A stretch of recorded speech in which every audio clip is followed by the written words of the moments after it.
आपण समस्त को स्वागत आमर यही चैनल रे शेष पर्यंत देखु एवं आसूची आउ एक खुशी खबर राज्यर सबु भत्ता हिताधिकारी को मिलवा जाऊँगी 3000 टंका केबेठारु मिलिबो केउमानकु मिलिबो भिडियो रे जानिबा शेष पर्यंत देखि रखंतु ता पूर्वरु वीडियो को लाइक करंतु सब्सक्राइब करनथिले एबे सब्सक्राइब करी पाखर थिबा घंटी चिन्ह को दबाइ दियंतु जेमिति कि आपण माने जानिछंती एबे हम राज्य रे केवल 80 वर्षर ऊर्ध्व वयस्क हिताधिकारी एमिति कि 80% दिव्यांग होइथिबा हिताधिकारी को मिलुछि 3500 टंका भत्ता।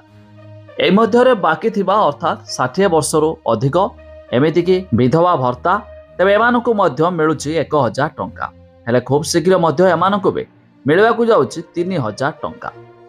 तेबे 80 भागरु ऊर्ध्व दिव्यांग पई बढ़िछि भत्ता आपण जानिछंती। तेबे जून 2025 रु एई भत्ता राशि मध्य बढ़ाई दिया जायछि। सरकार को पदक्षेप अनुसार 2025 जून मास सुधा जो वरिष्ठ नागरिक बयस 80 वर्ष अतिक्रम करिछि सेमानकु एबे 3500 टंका दिया जाउछि। सेहि भली जो दिव्यांग मानकर अक्षमता 80 भागरु अधिक होइथिबो सेमानकु भी जून मासरु 3500 टंका भत्ता दिया जाउछि।